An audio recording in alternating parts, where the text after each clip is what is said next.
I just like finished my entry like nothing had happened and I went to sleep. But before I fell asleep, because I was still awake, I saw a light come over my bed. It went from one end of the room to right over me. And it was like a beautiful white light. And I got really scared because the light, A, I wasn't used to seeing stuff like that. B, it felt like it could see right into my soul. So I'd done all this healing, but I still like this light saw something even deeper. I was like, whoa, this light's really seeing me. And I was like, I just tensed up and I said, go away. I'm afraid. Go away. I'm afraid. And as I said that, I felt a tingling start to come through my head. So this tingling felt like love and it felt like peace. And it was just tingling through my head. And it got stronger and stronger. Welcome, Rebecca. Thank you for joining us today. Hi, I'm so excited to be here. Thank you for having me. You're welcome. And I understand that you went through a little bit of a traumatic experience, and that kind of led to your spiritual transformative experience and awakening. Can you share a little bit about that? About the trauma. Okay, yeah. So I had a horrible trauma when I was 13. I don't know how much you want me to go into, but it was a sexual assault. I was drugged. I woke up on the floor. Sorry, trigger warning for everyone. Um, but I've gotten so used to talking about it. And, trauma's terrible, but also I believe it's one of the doorways to spiritual awakening because in my healing journey over many years, I ended up having a near-death-like experience that really, truly healed me. Um, and so, like, if you had a near-death experience, your body dies. But in my trauma, it was like my spirit died or something. And it kind of Mm. made me really open spiritually. So after I had that trauma, I basically tried to deal with it on my own. Obviously, that was not helpful. I ended up going to a ton of therapy. And eventually I was dismissed from therapy and at 20 but I knew I wasn't okay in my early 20s. The therapists were like, "Well, you're functional, you're fine." I was like, "I'm not fine." In my head, I was like, "I know I'm not fine.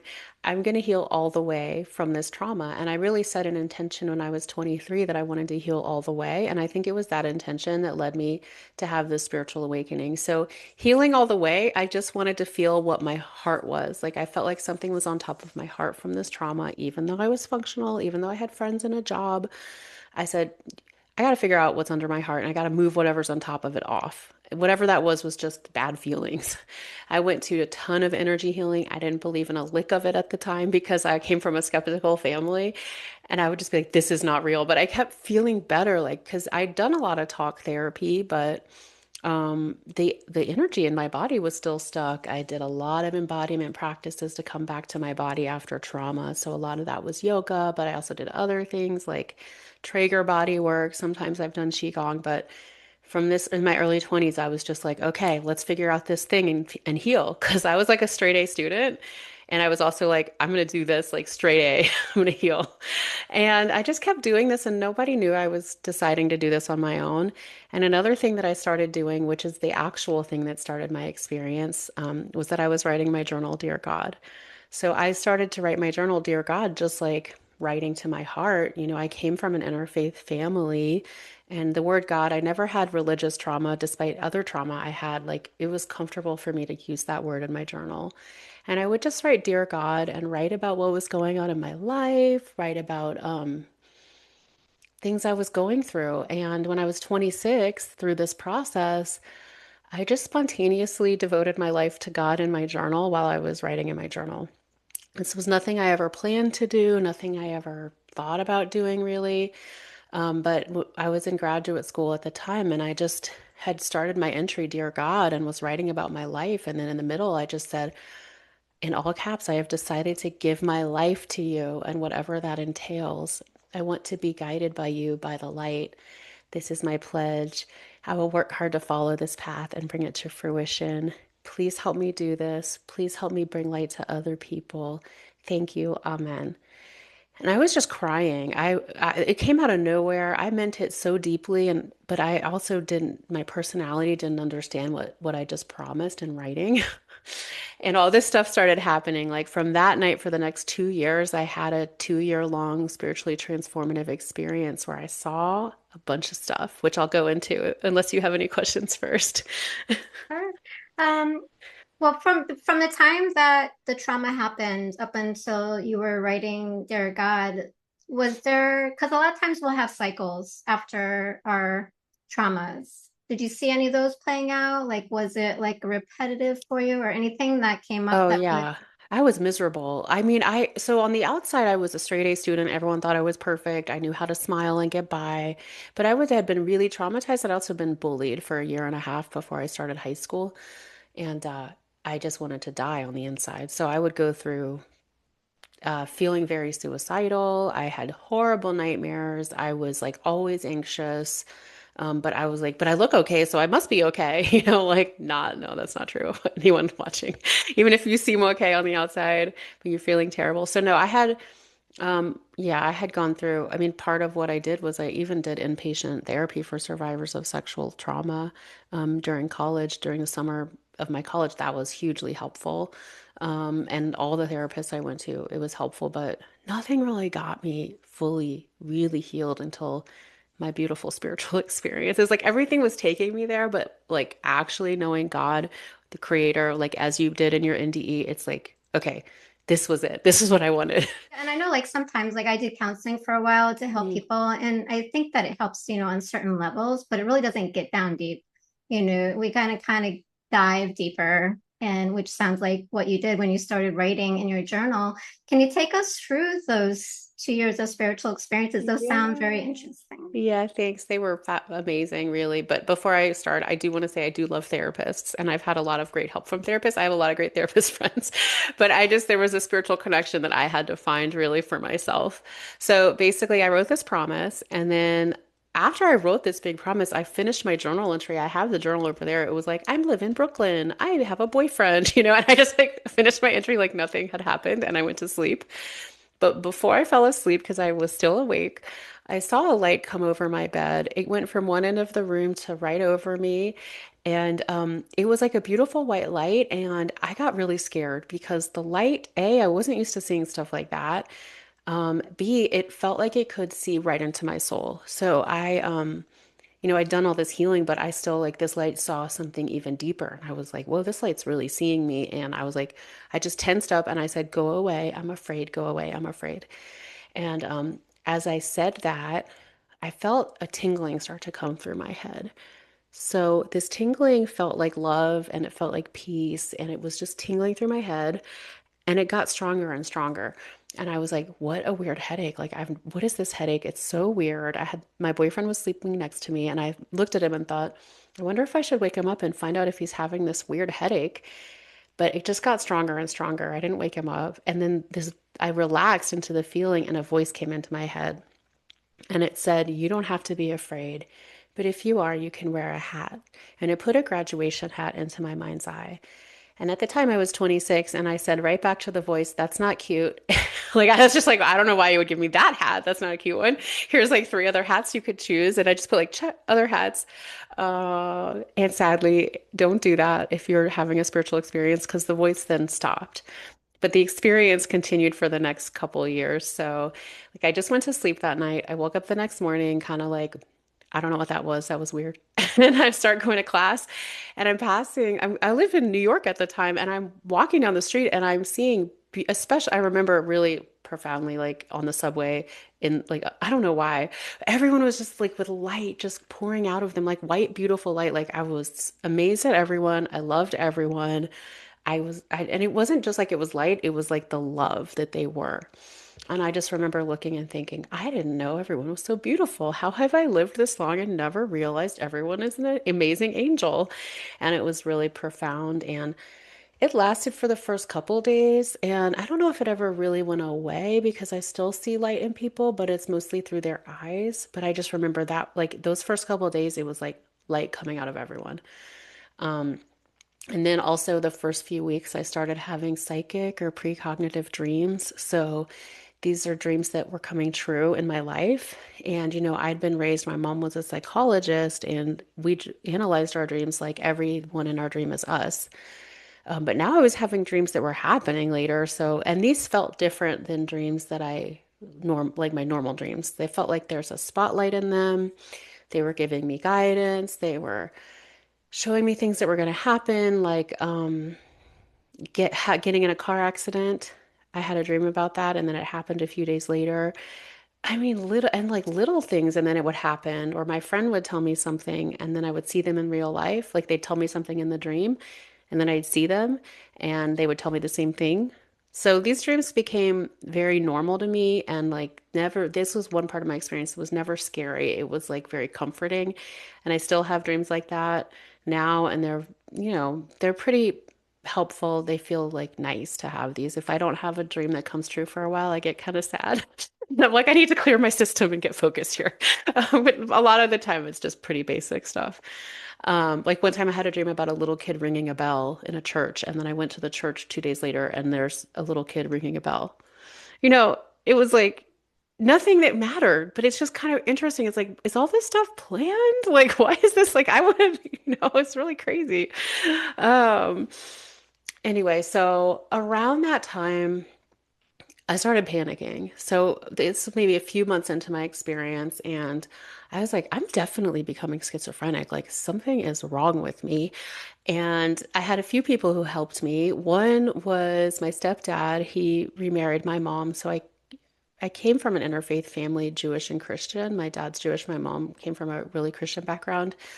My mom remarried an indigenous man in my early 20s, and he came from a medicine tradition. So he was really quiet about his abilities, but he was a Marine and an engineer on the outside, but like he also had and like ancestral wisdom of how to live a spiritual life. So as soon as my spiritual experience started happening, he was having these dreams about me. Like he had a dream I was glowing all with spirit and telling him that I knew how to go heal people now, like while I was in graduate school during my spiritual experience.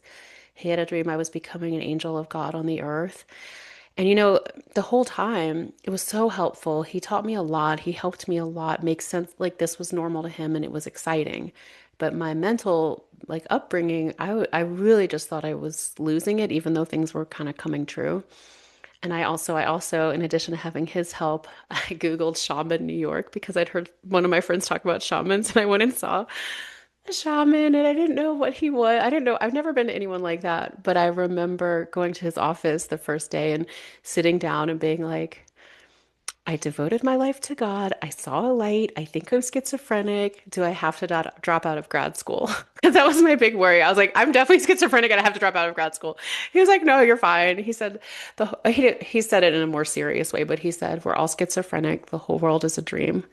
And he really helped me make sense of this stuff I was seeing. So I would go see him sometimes. I had my stepdad, but otherwise I was just keeping it to myself and just trying to finish graduate school. I actually did great in graduate school because I felt so aligned with this beautiful light. I mean, in addition to these different things I saw, which I have a few more I'll tell you, I really was also just feeling like I was totally loved. I was feeling like my heart was known and cared for and seen. I also felt like, well, obviously prayers make a difference, but also it just felt like if as long as I had my heart plugged in, I was going to be fine. That's all I really needed. And like everything else was okay. It was really easy to know that during the 2 years, but it's been a lot harder to like keep that going once my experience ended. But I work on it. I'm a lot better at it than I used to be. Um, okay, so a few other things happened. Like all of this was just happening at a very deep soul level, and nobody knew except those two people, really. I felt like there were angels around me a lot, and I think we all have these angels around us, but I just was really tuned into it, and and I could just feel them standing around me. Like I just felt like a lot of light around me. And sometimes they would step forward. Like one time I was going to sign up to study abroad, and I felt these two really tall angels step right next to me, like and tell me not to do that. And again, my experience was all base about my basic life. Like I wasn't a spiritual guru or like anybody really special. I was just in grad school, but it was really neat to feel because they felt like maybe 8 to 10 feet tall. And you read about other people who've seen angels. I don't know if you did, but they are tall, right? Mm-hmm. So Yep. that was really cool because I didn't know any of that stuff. But I was like, okay, I won't do that. I won't study abroad. And they were speaking wordlessly, but it just felt like I could really feel them. I also was having these nightmares after my trauma of what I called demons, even though I hadn't been raised to believe in demons. I was raised Jewish, and I still like there's so many ways to conceptualize this. It was definitely unprocessed trauma, I've decided, but I would wake up in the middle of the night ever since I was 13 and be in sleep paralysis and have these shadowy figures circle me, and I would be terrified of them, and I would just try to wake myself up and try to kick and wake myself up, and they would kind of circle me, laugh at me, like they would come and go and get worse and better based on how stressed I was usually. But during my 2 year experience, I had my last nightmare ever. So I was awakened in the middle of the night, and this shadowy thing was circling me. And it was trying to poke my heart and get into my heart. And I just knew I was like sitting up outside my body in my dream. And I was like, oh, why have I been so afraid of you guys? It's just like, duh. Like, it was kind of like when I saw the light, I was like, why didn't I ever notice everyone's so beautiful? And then I was like, why am I afraid of you? And I just said to this shadowy thing, you can't hurt me. God lives in me and works through me. And it went away. I just said that maybe once or twice. And I was so calm and so like trusting and so knowing that I was loved by the creator, by God. And the shadowy thing went away and they never, ever, ever, ever, ever came back. And I'd had them for 13 years. So that was like a lot of, Wow. yeah, it felt really freeing to know. And just to know that if I had total faith and trust that like nothing could really hurt me. And that's, in the spiritual and the physical world, because my trauma had been really hurt. I wish I would have known God was with me then, but I didn't. Um, so I had a few other things that happened, I'll tell you, and then I would love to talk more. But um, one of them was I had a spontaneous life review. So a lot of this stuff is similar to a near-death experience, but I was just awake and living my life, unless it was in the dream state. But this, I was just awake and I had hurt my sister's feelings by accident. And we talked on the phone, and I remember feeling all of her feelings. It was like she didn't even say anything, but I could feel in my body how much I'd hurt her by being careless with something that was important to her. And it just like, it felt like a gut punch. It felt like it took my breath away. And I said to myself, well, obviously, I told her I'm so sorry, but I also remember being like, I didn't know I was affecting people, and I never want to hurt anyone ever again. Like, it was just such an intense experience to feel how we affect other people. And then obviously being kind became really important. Because it feels like you're honoring the light in each person when you like see it and you are kind. Um, so easy to fix our world. Sorry. And then one other thing that was really interesting, and then I had a big dream that ended it, but I also lived an alternate timeline of my life when I was about to make a choice. So I'd never heard of timelines. I didn't know anything about any of this stuff, but I remember opening my computer to write at a coffee shop, and I was going to write about something else, like different kind of book about myself, but it wasn't about my spiritual experience. But now I understand I'm supposed to write and talk about this whole experience that we're talking about. But I didn't know that at the time. And when I opened my computer, I opened up a Word document. I started to type like half of a word, and then I lived my entire life as if I published that book in like 1 second. I saw and lived the book getting published to bad reviews. I saw and lived like where I was living at the time. I saw I read the bad review, and it was like I was in the movie, but I was watching the movie, and it was just really fast. And I saw that I would never really recover. I would feel pretty miserable.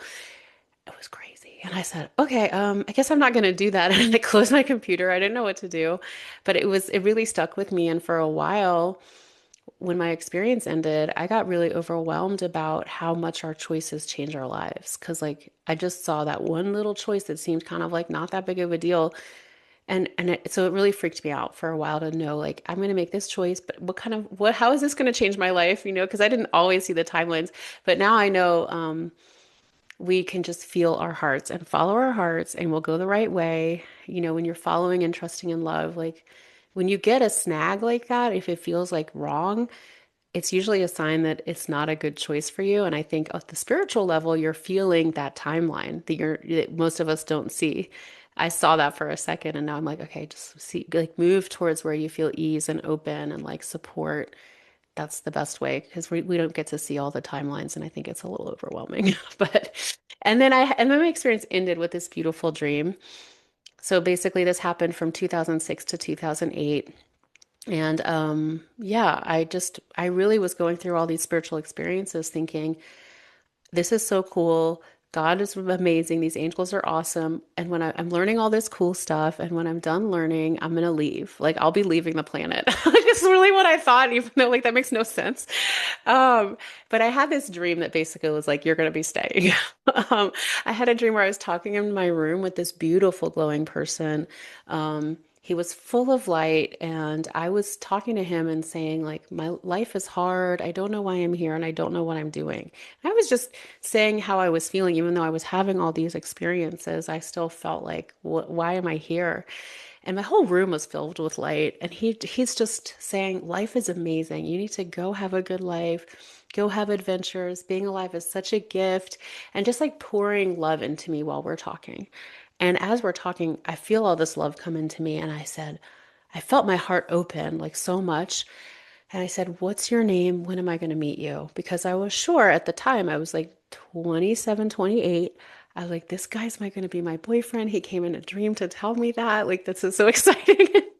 He said, my name's Jonathan. You'll meet me when you finish swimming. And the dream shifted from me talking to him in my room to me being on a big ship at night. And I was lowered down into the ocean. And I had to start swimming out alone into the ocean at night. And when I woke up the next morning, all of it was over. I couldn't feel any more light. I couldn't feel the angels. I got very depressed, and it was a long, long, long process to integrating. But one of the things that happened because of that dream is that, like 2 days later, I was like, okay, I was like, wait, did this just happen? Where's the light? What just happened? And then I would be like, I think I'm done swimming. I'm going to meet this cool guy. And then I wouldn't meet him and I would like wait 3 more days and be like, maybe I'm done swimming now. And obviously I realized like just in the last few years that I'll be swimming the rest of my life and this guy was an angel. So like it took me a long time to realize that. So anyway, that's the bulk of all of my spiritual experiences. Thank you for listening. Yeah, what a journey. Oh my God. I know, and like with the spiritual awakenings, we can feel like we've got gone, crazier, schizophrenia. I know for me, it was very much so like that. And trying to navigate and swim myself through everything and trying to figure it out because I didn't know anything. It was like, I lived underneath a rock and like Hmm. I had to Google everything, like, what's this? What's this? What's happening? So definitely. And usually one awakening leads to many others. So definitely, can see how that all played out. Now, you did talk a little bit about, well, I want to go into like you were talking about the last experience. I had a similar experience. And this is Cool. funny because I don't really talk about this one because it was one of my spirit guides, and I was in an out of body meditation, and he Cool. showed up. It's like all this white light, and then he shows up, and then, well, first the white horse comes out of like this cloud, right? Wow. The cloud came, and the white horse came out, and I was like, then this field appeared with all these like straw, hay, things like that, and I start walking towards it. And I'm like, oh, this is cool. So I walk over to the horse. And then from behind the horse comes this spirit guide, and he's a Native American Wow. and no shirt on, long dark hair. And I'm like, whoa. I was like, okay, I like this. And then he was Wow. like, mm-mm, right? He didn't talk to me. He every time he was like this, because like what I was thinking was totally opposite.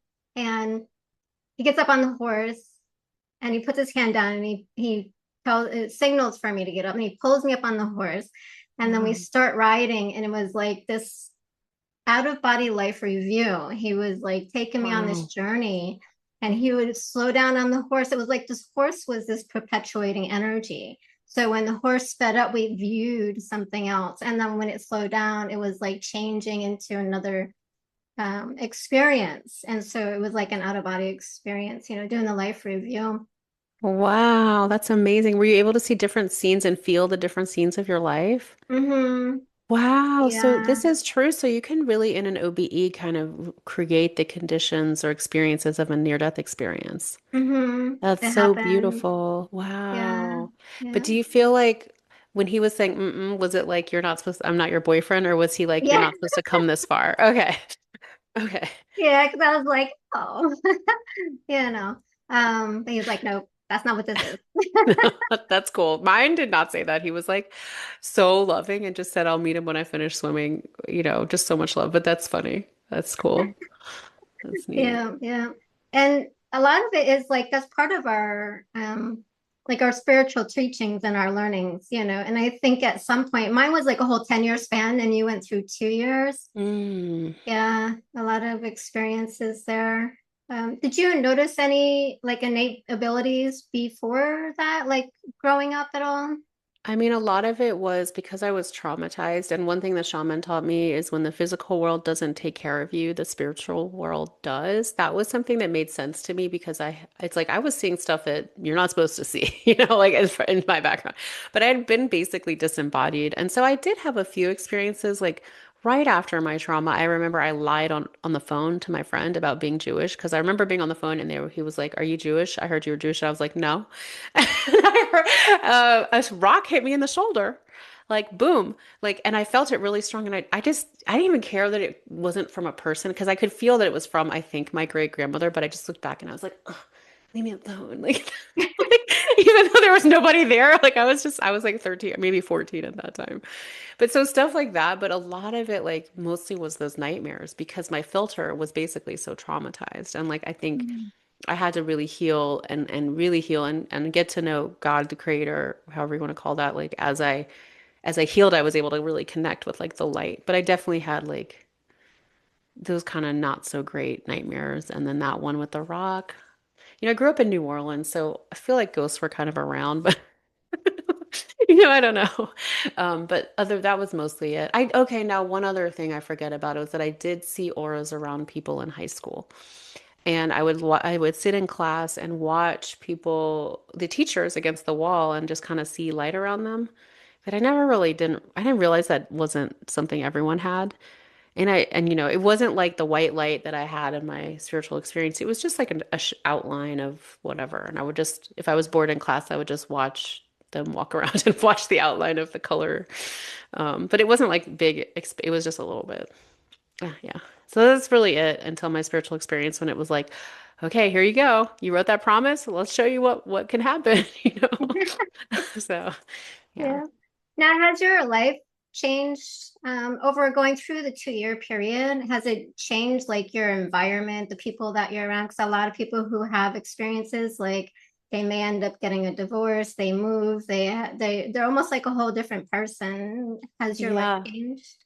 Yeah, so much. And I was really trying to stop it from changing, but I couldn't stop it from changing. 'Cause I can be a little bit like headstrong, but I had started grad school wanting to do a lot of research. I was a teaching assistant, I was a research assistant, I ran the lab. Yes, I did all of this while I was having a spiritual experience, but didn't seem hard to do that. But as my experience ended, I was like, I can only go work with children. I can only go work with like children in underserved communities. And that's like all I've done ever since. Like, it just, not that research is bad. It's just like my soul and what I saw. It was so important for me to help kids. And I still do that now part time because I do this other work part time. I also, well, I was falling in love with everyone because everyone was glowing. And I had been like traumatized. I had not really, I had been having a lot of barriers to people. And then I would go on dates and I'd be like, whoa, like, I love you. You're so beautiful. Like, I would just like love everyone. And I know like maybe that people would be like, well, that's probably a trauma response, but I actually was seeing this light in everyone. I remember hanging out with even my friend who was a woman, like whoever, anyone. And I was talking to her like after my spiritual experience and I guess I was saying like, oh, that's amazing that you did that. Oh, wow. That is so beautiful. And she was like, hanging out with you is the biggest ego boost, but it wasn't like I was faking it. I was just seeing all this beauty in people that I hadn't seen before. So that changed. But for part of it, I did spend a lot of time trying to escape because I had felt all this light and then it had like a definitive end. And until I learned how to reconnect, I basically was just really depressed. And I moved back to Louisiana and eventually I ended up living in a cabin in the woods on 100 acres of forest, like by myself in a cabin. Like I still had a job and I had friends, but like I would always just go back to this cabin and I remember walking around the woods being like, if I walk around enough, will I find the light again? Like, where is it? And then I finally realized it was in my heart. The whole point was me trying to fill my heart. So I needed to get still and like get reconnected and feel that really internally rather than seeing it externally. So, Hmm. Yeah.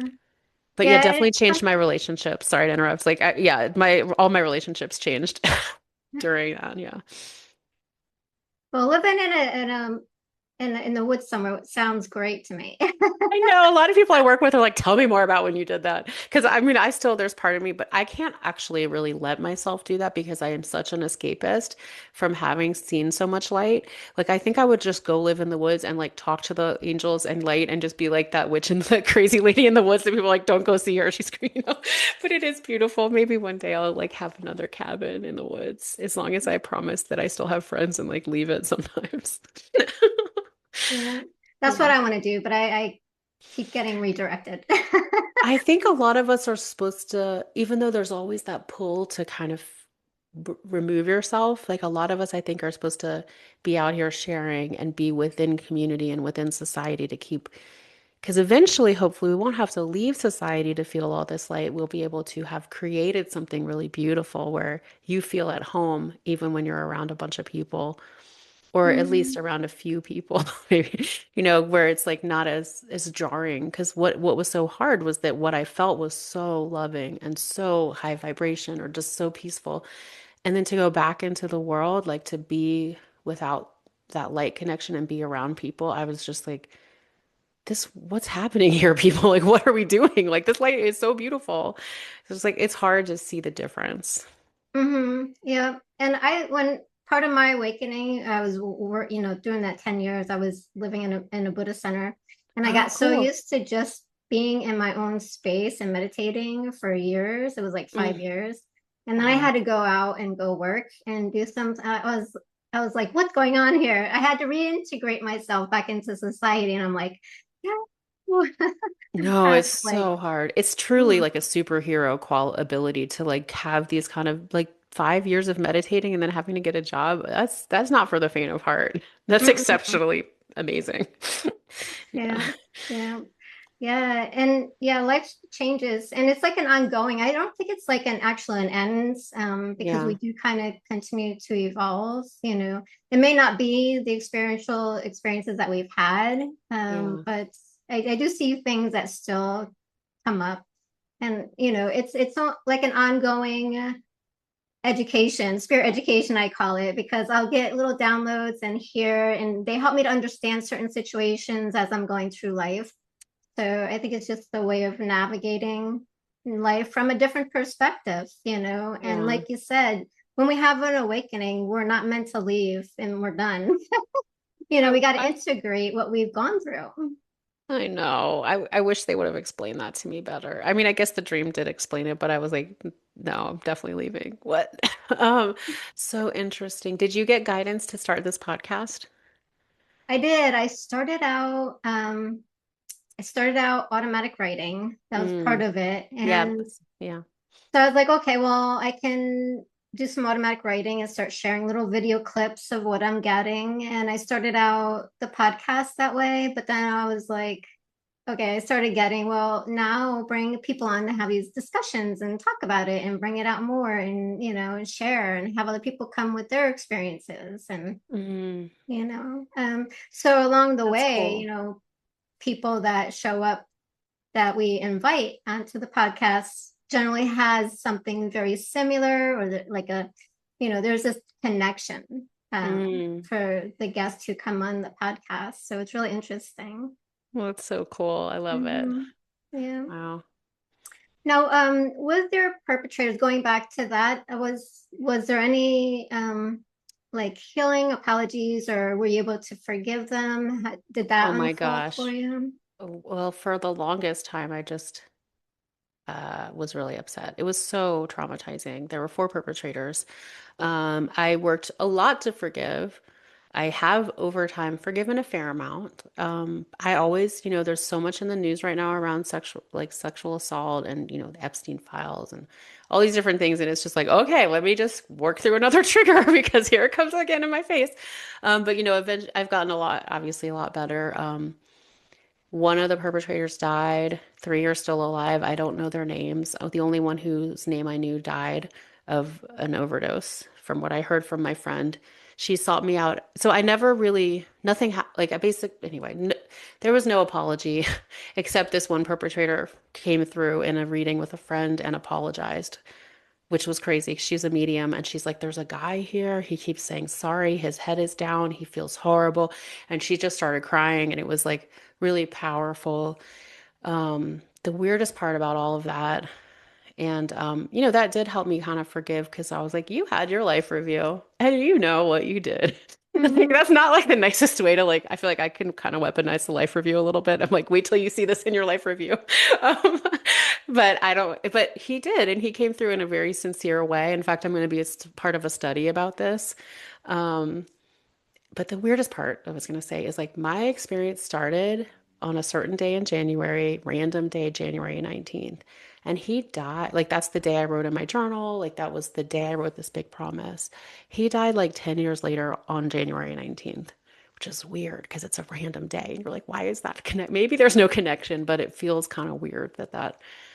So I was able to forgive just knowing that he kind of like he kind of experienced what I experienced. It's so strange because it's like you hate them, but then you're like tied to these people in a weird way. I don't know if you've experienced trauma from people, but it's like it's the weirdest like connection. But a lot of what I've done to forgive is like work to forgive all men, work to like find healthy relationships with people. That's been a huge part of my journey, healthy relationships with men, having great guy friends. For a long time I like wouldn't have guy friends. And I went to women's college after that. I like work around women all the time, but like finding like positive, supportive male friendships. I have a lot of awesome male clients, and I think that's important because we've had been these divided things. And there are so many good guys out there, which makes me feel a lot better. That anyway, that's I could go on and on about my forgiveness journey. It's been long. Yeah, yeah. Yeah. And I think that's part of the journey too, is finding forgiveness. I know for me, like I haven't had that type of a trauma, but there's been, abuse, trauma, things like that in my life as well, which led to my awakening. Oh, okay. Um, and I think that's important, even like forgiving them and doing our own healing work. I know it to also help them. Not to say that it's okay what they did. It's not approving them, but Hmm. it generally it like for me it separates us from it. Do you know what I Yeah. mean? It helps us heal and let go and move on. And so we can live from a different place. Because generally, like when a situation happens, it's like a moment in time that's frozen. And when we are triggered, we're taking back to that. And that's why it comes up. That's like PTSD, Yeah. And so when we can do the healing work around that, it can help us remove that, you know. And that's kind of just been my journey of, counseling and things like that for helping people, because I help people with addictions for 2 years and they've been Mm. through a lot, and that was a Yeah. big factor in finding forgiveness and healing. And again, it just doesn't say that it's okay that that happened. It's just Hmm. saying, I'm no longer going to allow myself to be in that space anymore. That's beautiful. Yeah. Thank you for sharing Mhm. that. That's really powerful. Yeah, so true. So true. Mhm. Yeah. And one thing that came with one of my healings, this was interesting because you were saying about came through a medium. I do some Mm. channeling and I can connect and spirit comes through. So along my path, there's been a lot of people that I've had interactions through, and they would come through spirit and apologize. But my Mm. father, he left when I was little, Wow. and he actually, when he passed over, I didn't know because we're estranged, but I was walking and doing a meditative walk in nature in a park, and he came in spiritually and he made Wow. amends and apologized. Oh, And I was like, all these emotions just came up. So that oh, was like wow. really interesting It's experience. so beautiful, and it's how amazing that you had the ability to feel him because you were spiritually Hmm. tuned in. But that's so beautiful. It just shows you the soul never, it's not over when people pass away. And that's Hmm. so great that he came and made amends. That's Yeah. beautiful. Yeah. There's so much more that, we don't realize that we exist after here. And it's just a really interesting and amazing journey, I think. Yeah, it really is. I mean, I feel like I don't know how much you saw, but I feel like I got the littlest glimpses of our true reality. And it's like, whoa, like I know I didn't see it all, but I saw enough to know there's way more going on than we know. Hmm.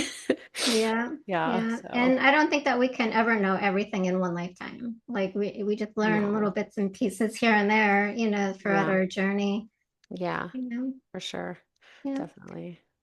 So with your writing and addressing God and source or whatever, anybody wants to call it, there's Yeah, multiple names for it. right. I call it source. Yeah. And you addressed it as source. So what is source to you? Like, what is your understanding of source? It's so much, so big. It's for me, it's really just pure love, pure joy. And it's like we are part of it. I feel like we're swimming in it, but our minds have told us we're not swimming in it in our physical reality. But um, it just felt like I was so seen and so loved and just maximum care, on blast, like as much as you could imagine. So that's what it is to me. Also ultimate intelligence, like all the wisdom in the world. So I guess all that is would be it. But underlying love? What do you think? I mean, it's another thing that's hard to answer. I know. It is. It's hard to find the words. For me, there was one experience, like I wanted to know how like I can relate to what source is. I was Hmm. on the other side and I experienced the love like a lot of other near-death experiencers, but I was like, okay, I'm on this side again now, and I want to kind of be able to talk about it. How do I address this? And then this feeling that came in was like it's an intelligence. Oh, cool. That's so Hmm. cool. Intelligence. I don't usually use that word, but that makes sense that I used it while we're talking. Hmm. Intelligence. Yeah, it's like Yeah, everything perfect intelligence. yeah, It's yeah, neat. definitely. And you do like a Sunday on your podcast as well, because you do that Sundays with Source. Yeah, yeah, yeah. I do every Sunday, and the part of me that is from a skeptical family and who knows this is weird is like, I would stop this tomorrow. I mean, but everyone keeps saying this is really helping me, and I hear that. I mean, that's part of what I hear is like I had this frequency that I was aware of. I tuned back into it, and I used to call it like angel messages. But I learned that that can be hard for people, the word angel. Because people have like, oh, what if the angel's a demon? I heard all these weird things once I started sharing my story. Like, I was like, okay, I don't know what you guys are thinking about, but I love you. And I will use the word source because it seems to be the most accurate, because it really is a frequency of love that I tune into. Um, and it's very beautiful. So yeah, I do that, and people write me from around the world and say thank you so much. This message helped me, and it's really a service that I do it. I mean, it's a little embarrassing for my personality, but I know it helps people, and I feel it, so I do it. Yeah, yeah, Yeah. yeah, that's beautiful. Thank you for doing that. Oh, you're Definitely need sweet. the help, and to share the information. So, There's yeah. a lot, and I'll get stuff that's comes through, and it's just I don't talk that way. I don't think about stuff like that in that way normally in my regular, but it is like that frequency that I heard, and then it comes through, and people are like, this is what I needed this week. This is what I've been dealing with. And so it's really just an honor, because I think I was talking about this with a friend recently. Um, these beautiful frequencies, if you want to call them angels, ascended masters, like source energy, like we're the hands and feet on the earth. Like most people aren't going to be able to hear an angel talk to them. But like if you can help that energy be heard, it's like that's why I do it. Like if you're channeling too, it's like that same thing. Like these beings like can't yet walk around and be seen and heard, hopefully one day, but now they can't. So they need Hmm. us. Yeah. Yeah, and when I don't really try to put like, okay, it's Archangel Michael or it's Jesus or it's, Yeah. Moses or, Yeah. Buddha, because I feel like that is putting like a limitation Yeah. on them. And as long as it's love and it's positive and it's helping people, it's not coming from a negative place. That's Yeah, all, it's so true. and so I don't really worry about too much, on identifying. But I know a lot of people, because the fear starts kicking in, they're like, well, where's this Yeah. from? I You know. know. But when you've had a real experience, you're just like, oh, it's all love, like everything's fine, and you just don't even worry. But I do try to sometimes like put it delineated, but it is really just love. But Hmm. yeah, you're right. I mean, I'm so with you. And I Hmm. think it is kind of like different energies will pop up and kind of be like, hey, Jesus, hey, like, but it's also just kind of, yeah. It's Yeah. just about the feeling. That's what I say. I'm like, how does this make you feel? Do you feel loved? Do you feel more whole? That's the goal. So Yeah. Yeah. Yeah. And I'm not saying that like I haven't had the experiences with Jesus energy or, them coming in. I have, but yeah, I and agree. you definitely know the energy for sure. It's a everyone, all these beautiful beings have a different signature, just like we do, like Hmm. Laura, Rebecca, we're beautiful from the light people, but there's just a different, a bit of a, quality to it. It's pretty beautiful. Hmm. I had Yeah. someone tell me who was an intuitive that I did an interview with recently. It hasn't come out yet, but she got, and I kind of got too, that the light that came to me in the beginning was Archangel Michael. I don't know if that's true, but I thought that was interesting because nobody had told me that before. So, Hmm. because it was Yeah. wavy, and if I would have been better at seeing, I might have seen a full being. I just saw a wavy light, So, yeah, who knows? Yeah. Yeah. Definitely. And then, as far as like once we have our awakenings, it's really interesting that I don't know how it is for you, but for me, like there's certain things that I cannot do. Like my soul is like, no, right? Okay, Like interesting. if I'm looking at it, like just say a job or I'm thinking about going somewhere, I just get this feeling in my stomach, like, no. Oh, that's great. That's Yeah. awesome that you have that. Yeah, I have that a lot. Sometimes in the beginning, I was like, whatever, I'm not listening to that. Like, even after my experience, I would be like, because I was so confused. But when you don't listen, ooh, life does not go well. If you feel like if you're getting the guidance and you listen, it's just so much easier. So yeah, I Hmm. definitely have like, I always tune in before I do anything now, like any big decisions for sure. So yeah. Yeah. Yeah.